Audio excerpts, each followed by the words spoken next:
On the STV News at 6 tonight, confusion across the country as unions split on industrial action. Parents are left trying to figure out if their children can actually go to school tomorrow. Makes things difficult, certainly. We rely on the kids being, at school every day. Also making the headlines, pollution fears as figures show more than 50 of Scotland's favourite swimming spots contain unsafe sewage levels. In sport, Finn Russell says Scotland need to up their game if they want to make the latter stages of the Rugby World Cup. And very much impressed, the Glasgow schoolgirl invited on stage to sing with country superstar Shania Twain. I was just like, are you talking to me? Like, I was looking around like, she's talking to me. And like, everybody was like, she's talking to you. And I'm John Mackay in Glasgow. And I'm Kellyanne Woodland in Edinburgh. This is the STV News at 6.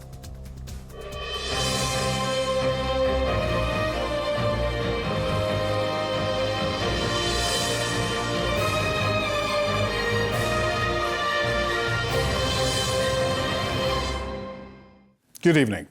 Many of Scotland's schools will be closed for 3 days from tomorrow after talks between unions and the local council body COSLA failed to reach an agreement over the weekend. Cleaners, janitors and office staff are among the non-teaching staff walking out after rejecting the latest pay offer. But not all planned strikes will go ahead as 2 of the 3 main unions, Unite and GMB, have paused action while members consider the offer, creating a mixed picture across the country. Well, parents have told STV News the strikes have made planning childcare exceptionally difficult. Vanessa Taff has the latest. As the September bank holiday draws to a close in Glasgow, it's been a challenge keeping the kids amused. The prospect of 3 more days at home is a frustration for some parents who've had to take extra time off work. I have to stay home and I can't get to uni. How's that going to be for you? I'm going to miss a few classes, so I will have to do it myself. My husband works for NHS and can't take days like that, so I luckily can. I'm more flexible. But, yeah. The way they leave it till the last minute to inform and club it with the bank holiday weekend as well is most troublesome part, to be honest. My husband's going to have to take a few last minute kind of annual leave because unfortunately I can't take time off of work and then we're very lucky that we have grandparents who can help out. Meanwhile, in Edinburgh, where there's no bank holiday today, these parents are collecting their kids for the last time until Friday. I work from home, so I think we're luckier than most. I'm able to be on hand, but it makes things difficult, certainly. We rely on the kids being, at school every day, and it's just a shame that they couldn't come to an agreement. We managed to get after school club for one of the days, but the rest we have to get my partner to work from home, which is not ideal, and one of my lectures I won't be able to attend. So. Unfortunately, that's what it is. Tomorrow, 24 council areas will see non-teaching staff at primary and some secondary schools walk out. That's after talks over the weekend failed to reach an agreement. We have a good offer on the table. It's why Unite, it's why GMB have suspended strike action and putting the offer to the members, and I would urge Unison, even at this 11th hour, to do the same. The latest offer from the local authority body COSLA could see a pay rise of between 6 and 10%. They maintain it's the best they can do. The GMB and Unite unions have suspended their strike action for now while their members consider the offer. But Unison members who are going ahead with the strike say there needs to be a significant improvement for them to accept. Vanessa Taff, STV News. Well, our political editor, Colin Mackay, has been keeping a close eye on the talks. And Colin, no last-minute breakthrough. No, the time for a last-minute breakthrough was actually last week when COSLA presented their best and final offer. It worked with Unite, it worked with the GMB, but it failed with Unison, although none of the unions were happy about the way COSLA handled it. In fact, I think if this had been handled and presented better, these strikes could have been avoided. But as it is, Unison strikes will go ahead, and you can get more details on how that will affect you online at STV News or at your council or school website. Now, there's been a lot of accusations spread over the weekend that this has become a party political row. The First Minister made it clear today that he didn't think that wasn't the case, but Just in the last half hour, the Unison Secretary Lillian Macer has put out a statement attacking the First Minister for staying silent until now. It seems that Unison really are digging their heels in on this. It is pretty much entrenched. There was a meeting between COSLA and the unions today, but nothing new came out of that. But just to end on a slightly more positive note, all three unions are putting this offer to their members over the course of the next week. And until that's done, no other strikes are planned yet. All right, Colin, thanks very much for that. Well, other news tonight, and some of the world's leading experts in tackling child abuse have been meeting here in Edinburgh to discuss the scale of the problem and what can be done to keep children safer in future. Organisers of the event say the issue of children being abused and exploited is a hidden pandemic. Our senior reporter Gordon Cree has the story. Childlight has been established to gather and analyse data that... The organisation Childlight is using data to get a sense of the full extent of child abuse around the world. That involves bringing together information from a wide range of agencies, which has traditionally been separate. I've known for a long time, anecdotally, that this is massive. It's much bigger than frontline responders can deal with, and that's why I say it needs to be treated as a global health emergency like COVID, because not one agency can deal with it. It's overwhelming.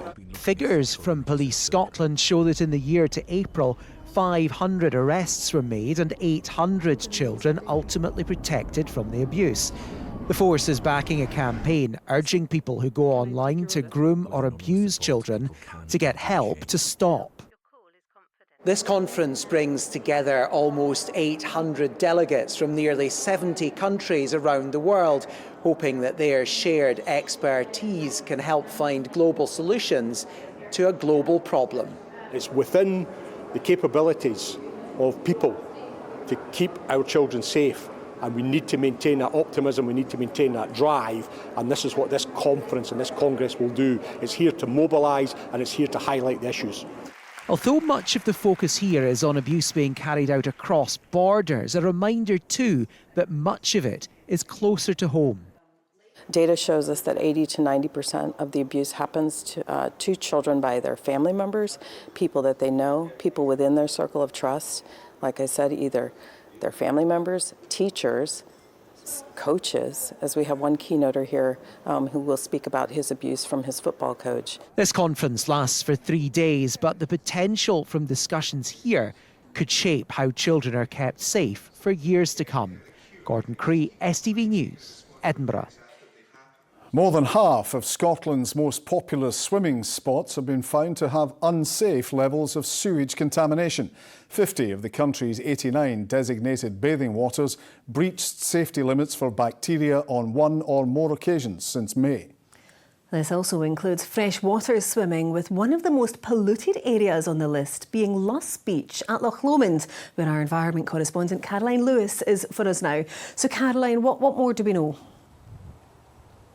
Well, this information comes from the Scottish Environment Protection Agency, who monitor the levels of bacteria in the water to make sure it's safe for swimming. Now, these levels do fluctuate, but when they tested this water here at Loch Lomond in June, it was found to be far too dangerous to swim in.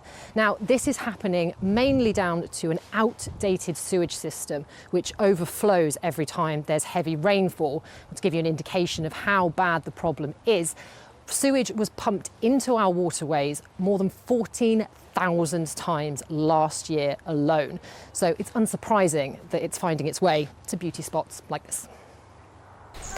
The bonny banks of Loch Lomond, an idyllic spot to soak up the September sunshine.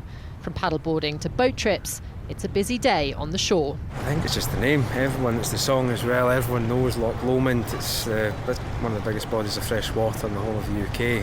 But it may not be as bonny as it seems. Luss Beach is one of 50 bathing waters that was found to have very high levels of bacteria found in faeces. Bathing waters are any body of water that receives a large number of visitors every day.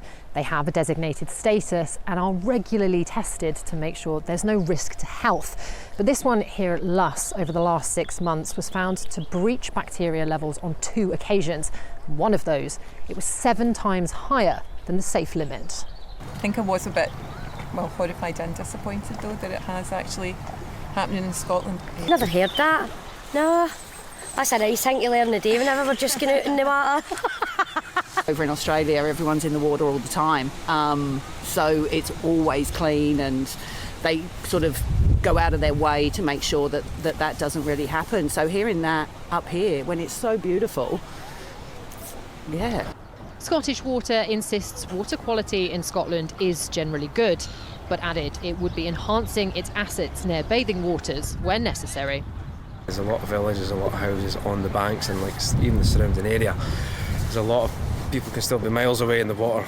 Something could happen and it'll still find its way into the loch. So I think it's obviously not been ignored, but to cover all bases, I think it's quite a hard task.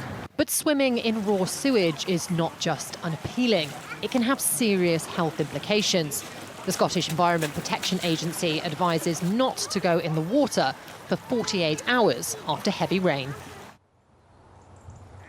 Well, the campaign group Surfers Against Sewage found last year that 55% of people in Britain fell ill after going swimming in our waters. They say that advice isn't good enough and that we really need to get to the crux of the problem. Well, one business owner down here today said there needs to be up-to-date warnings and information by the waterside so people can make informed decisions before they go in.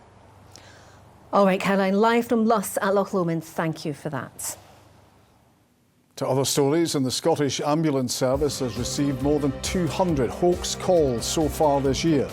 Between January and August, 219 malicious calls were received. That's compared to 191 for all of 2022. One call claimed a person had been stabbed only for the crew to arrive and find no sign of a patient.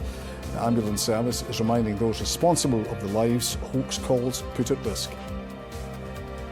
A paramedic has told the inquiry into the death of Lamara Bell how he found the 25-year-old writhing in pain after the car she was in with her partner crashed off a motorway.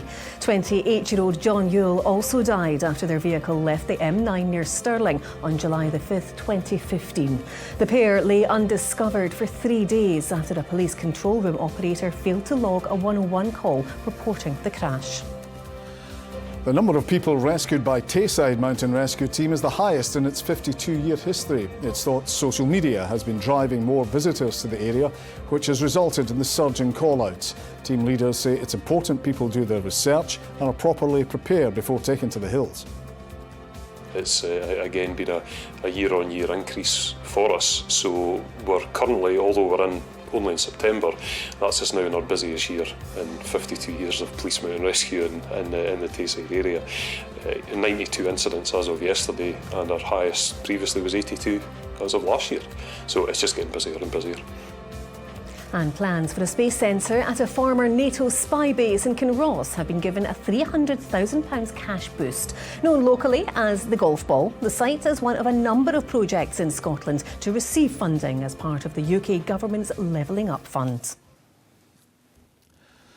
An old butcher's shop in Ayr has been transformed into a public artwork where visitors can step into the topsy-turvy fantasy world of a fairy tale princess. It's a latest project by the Jupiter Artland organisation and hopes to inspire the next generation of artists in the surrounding area. We sent reporter Fraser Nichol along to take a look. Ayr High Street, once busy with shoppers, now like others, fallen victim to a decline in footfall. But a new shop is in town, and it's already drawing attention. I think that's really cool. I like the idea of this one, that upside down. I think that's cool. I think it's quite a good idea because otherwise it'd just be empty and it would kind of rot. It's quite bright and something needs to be in the town of that type of culture, yeah.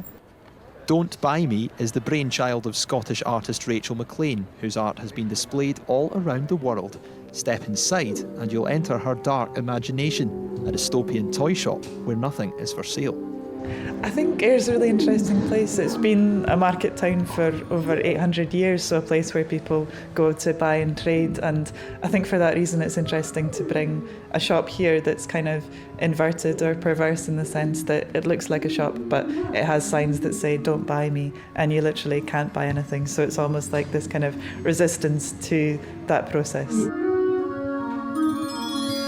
As well as being a pool for visitors, a chance for local students to get involved too.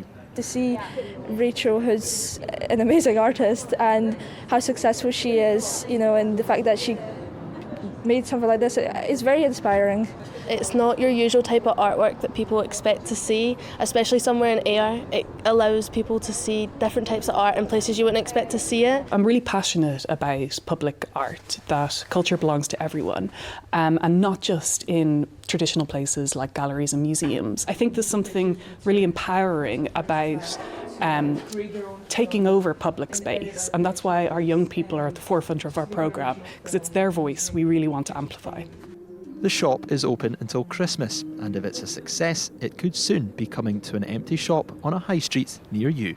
Fraser Nichol, STV News in Ayr. Other stories in the West, and a 71-year-old woman died after the ambulance she was travelling in was involved in a crash with a taxi in Glasgow's East End on Sunday morning. Police are appealing for witnesses at the incident at the junction of London Road and Arcadia Street, particularly anyone with dash cam footage. A 38-year-old paramedic was also injured and taken to Glasgow's Royal Infirmary for treatment. Police in Courtbridge are looking to speak to this man, captured on CCTV, about an attempted robbery at a corner shop. The USave store on Woodside Street was targeted at around 9:20 p.m. on July 18th earlier this year. Officers think he could assist with their investigation into the incident. Glasgow's links to slavery in the British Empire should be recognised in a dedicated museum, says the Scottish Lib Dem MSP Willie Rennie. The North East Fife politician says there should be greater recognition of the role Scotland played in the British Empire. He believes a museum would support an understanding of Glasgow's role and could follow Bristol and Edinburgh's lead in recognising the city's roles in slavery. Time for the sport now, and Raman starting with rugby. We are, John. Scotland got their first, don't look so surprised, Scotland got their first win at the World Cup yesterday, but the victory came at a cost. Captain Jamie Ritchie was injured. Good evening. Finn Russell says Scotland need to up their game if they want to make it to the latter stages of the World Cup. That's despite scoring 7 tries in their victory over Tonga. Meanwhile, head coach Gregor Townsend has slammed the decision not to award a red card for a hit to the head of Captain Jamie Ritchie. From France, Jamie Borthwick reports. Their World Cup campaign has lift off, but at a cost. Jamie Ritchie faces 12 days on the sidelines after suffering a concussion in this huge collision. For the second match in a row, the Scotland boss was left baffled by the officials. This is our showcase, this is our opportunity to show what is legal and what is illegal, what we want out of the game. And that's 2 tackles now that both upright, both hit the head of our players. One had no sanction, not even a penalty, and the second one just had a yellow card. And I don't think that's good enough. 7 different try scorers crossed the line at the Stade de Nice, but the Scots know that they have to improve to stand any chance of escaping from their pool. Like I said, if we want to progress in this tournament, we need to be a lot better than that. It doesn't matter if there's one guy that scores 7 tries or 7 individuals, it's a team effort. So, as I mentioned before earlier, it's happy that we got the bonus point, but we need to be better, but there'll be frustration next week and we'll need to up it. Ireland's victory over South Africa means Scotland must now beat Romania with a bonus point to keep their hopes alive. They then conclude with a showdown in Paris, where not only must Scotland win, but they must deny Ireland any bonus points. I think as a group we're really excited about the challenge of that, and it's something that we're definitely going to have to keep improving week on week, keep working hard, and we'll give ourselves a chance. Boys are motivated as ever, taking off game at a time, and we've done the job today, so it's all about recovering now, quick turnaround before we take on Romania. We know what we need to do, so we just have to turn up and perform and get the job done. Always had the belief, we're not getting ahead of ourselves. It's all about these next 2 games, and we'll take it week by week, but we just got to go out there and give our all. Scotland head from their base here on the south coast to the northern city of Lille later this week. This weekend, their path to the quarter-finals got a little trickier, but they travel to face Romania with their World Cup dreams still very much alive. Jamie Borthwick, STV News, with the Scotland squad in France. And you can see Scotland against Romania live right here on STV. OK, let's give you some football news. And Stephen Naismith says he wants his players to play with no fear when Hearts face Kilmarnock in the quarter-finals of the League Cup tomorrow night.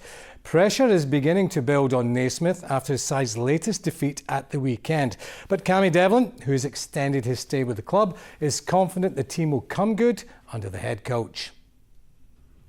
It's a testing time for Stephen Naismith. Following Hearts' elimination from Europe, the club suffered their third league defeat of the season, losing 1-0 to St Mirren at the weekend. The Gorgie side face Kilmarnock in the quarter-finals of the League Cup tomorrow, and Naismith is expecting a response from his players. We should come out and play with no fear and kind of hit games head on. So that's something that we spoke about, and it's something that we want to try and change. Being at a club like Hearts, that when you don't win on a Saturday, there's that frustration, and that's something that builds. I'm comfortable and confident that by the end of this week we can look back on this week as it being a good week. Hearts have taken up the option of extending Cammy Devlin's contract until the summer of 2025. The midfielder says the dressing room is fully behind Naismith. Us as a playing group, we believe so strongly in what we're being taught in the training ground by our coaching staff. There's so much faith, and I believe in Nazy and his staff so much. I'm loving working under them. I think it's helped me as a player and given me a freedom to go and play. And I think as a playing group, we're all the same. We believe so much in what they're doing. Kilmarnock go into tomorrow's quarter-final on the back of a draw against Dundee on Saturday. Derek McInnes' side eliminated cup holder Celtic in the previous round. We've got to try and see the bigger picture and visualise the fact that we could win this. We felt that, and I'm sure some teams have got more difficult ties than others, but I think every team, all Premier League teams now, when you get to this stage, every team will dream that it could be their opportunity this year. Livingston manager David Martindale says it's hugely positive the club is under new ownership. Bake Up Limited and sole director John McElvogue have acquired a majority shareholding. The club made a pre-tax loss of more than £800,000 last year and project another loss of around £400,000 for this financial year. It's got to be a positive for the football club, because where we've been the last 3-4 years has not been great, and I'm going to be really honest there. It's been really, really difficult for the staff in the club. So to have fresh impetus, a fresh skill set coming into the building, and hopefully upstairs aligned with downstairs and a wee bit of help upstairs for everybody at the club, I think it's a huge positive for the club. Scotland's women's head coach Pedro Martinez-Losa believes his players can take plenty of positives from their defeat to England when they face Belgium in the latest Nations League match tomorrow night. The Scots lost 2-1 to the World Cup finalists in Sunderland last week. Martinez-Losa says the team showed they can compete at this level. The belief that we have now is we are competing against Australia, we are competing against England. We can compete against any team in the world, but I think 2 years ago it looked like this Spanish guy is a little crazy, that we will be prepared and we will face any opponent to win. But I think it's part of the process. Hopefully we can transform in results. And that, folks, is all your sport tonight. I'll see you again tomorrow.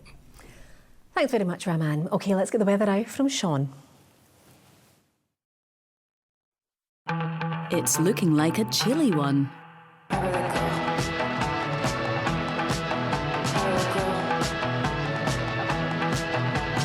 TUI sponsors STV Weather.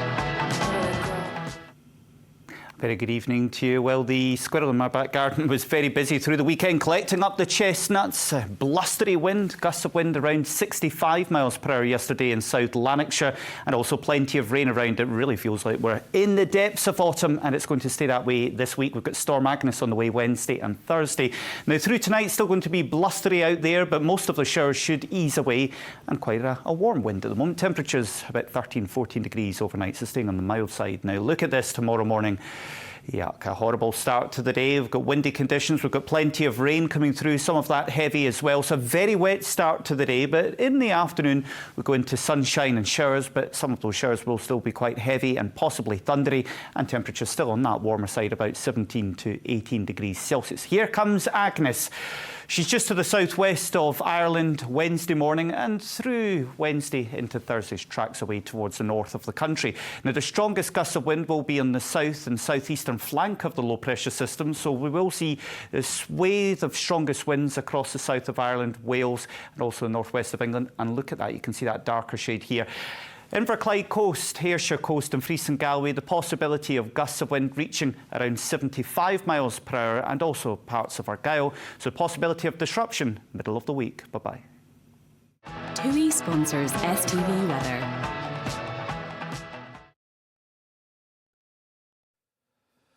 And finally, a 9-year-old girl with a big voice has lived out her dream of singing on stage with Shania Twain.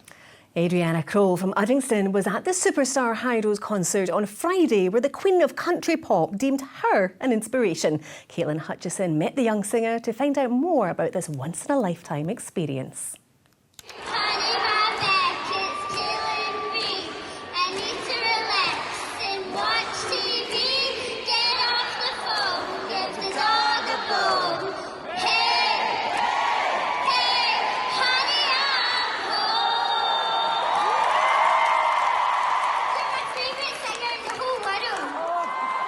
Dreams came true for 9-year-old Shania Twain superfan Adriana on Friday night. It felt amazing. I was just like, are you talking to me? Like, I was looking around like, she's talking to me. And like, everybody was like, she's talking to you. And like, I was on my mum's shoulders, so I think she just saw me on my mum's shoulders as well. It was the last thing she or her mum and Nana expected at the gig in Glasgow. But Adriana's spirited singing and dancing caught Shania's eye. Shania Twain said to me that I inspired her. She's just so nice and I love her voice. She asked me what's my favourite song and do I like to sing, and I said yes. And for my favourite song I said Honey I'm Home. Hey, hey, hey, honey I'm home. And while Adriana's passion for singing shines through, she also has aspirations to become a famous show jumper. My friend, I told her about it and she said, well, if you want to be both, you can sing and horse ride. You can sing on a horse. Adriana, you have made my day. You've been magic.